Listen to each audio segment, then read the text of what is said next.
All right, Mark, excited to dive in. So let's start first. Family dynamic. What does the family look like for you? And then what was the trigger kind of reason to jumping into the Warrior Dad experience? Yeah, well, I've got four boys and a wife, and that's not uncommon for a lot of people. I am a professional and I have a lot of responsibilities at work, and I would do a lot of things at work and come home and family be either great or completely disorganized and a mess. And I reached a point where I just needed to see if I was part of that, and that's when I called you, Jeff. And what it created for me was a calmness that I didn't know that I needed and craved. And that calmness has allowed my whole family to start to evolve and to become a little bit more calm. And it's great. Just last night, I told my wife, just so you know, I'm in the last week of my experience. And she goes, "Oh my gosh, that's so sad. I wish it could keep going." There you I go. mean, we got there. We did it. So Awesome. it will keep going. As I was writing my post-it notes this morning, there's no chance that will stop. Gotcha. Okay. So trigger was kind of things either good when you get home or kind of chaotic and there wasn't that kind of consistency, it sounds like.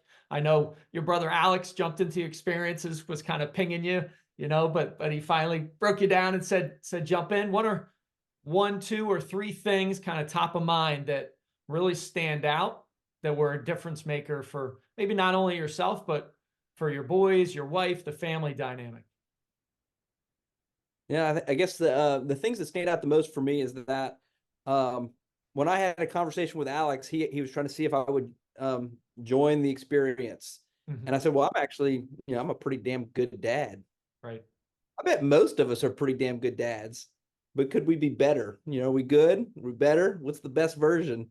And um, there's a reason why my family was a little bit disorganized and unstructured, and why my boys weren't becoming the men that I wanted them to be. And a lot of it was just because they weren't seeing it in me. I was leading by example, but by good work ethic, but not necessarily habits and routines. Maybe drinking a little bit more alcohol than I probably should have been, instead of really dealing with some of my issues. So, first of all, realizing that maybe I am a little bit of the problem if I'm not the solution. Okay. That's when I jumped in. I jumped in full force. I have not missed a single morning fire, and I haven't modified anything. Love it. Not one day have I missed a morning fire. I might have forgotten to press, the button on Insight and missed my consecutive days, but I haven't missed a single one. Um, and for me, I'm now energized by knowing I've got something to look forward to in the morning. So I have this inner calmness and this peace, and my family feels it. I don't Mm. come to the situation with tension. And then I've also realized that I don't need to fix everything quickly.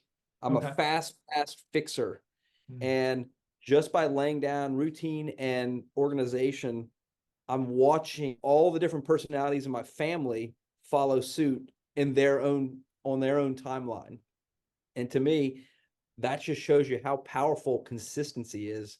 And like you said in this week's episode, we if you don't have to think, like if it's just so routine that you don't have to think. I don't think what I cook for breakfast. I don't think what I'm going to write, that I'm going to sit down and write my notes afterwards. I don't think that I'm going to have to put out cups of water and my kids medications for their day. It's just what I do, and I can't imagine what's going to happen if I didn't. So all those things just have really made my life so much easier. I have so Yeah. much extra time in the day, and I'm just happy. I just told somebody in the hospital, I'm happy. I'm not angry at anybody. I'm just happy. Oh, I love that, man. Way to put in the work, and it's so amazing to hear those components and those results. So if you're let's speak to that dad that's on the fence, considering it, might say, "Hey, I'm a pretty darn good dad." What are you saying? I'm not a good dad. What would you say to that individual?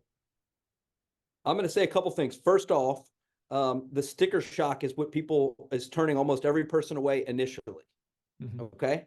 Um, and I don't know what the right price point is. Got to be perfectly honest. I don't know what that is.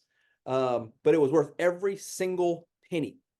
The return on investment has been multifold. I don't even know how much yet, but multifold. And so it's not about the money. The money is just what gets you into into the program, and it's the way the whole world has to go around. So don't be scared of the sticker shock. Do some internal reflection and say, is there chaos in my life?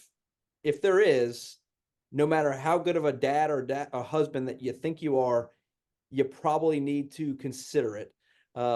Listen to podcast by Jeff, friend him on LinkedIn, connect with him, read his post. I read him for 2 months before I was ready to bite the bullet and say, enough is enough. I'm ready to join this experience. So do your due diligence. Don't just blindly follow.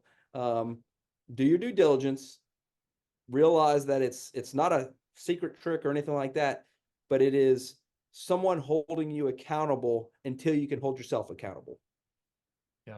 Love it. Thanks, Mark, for sharing.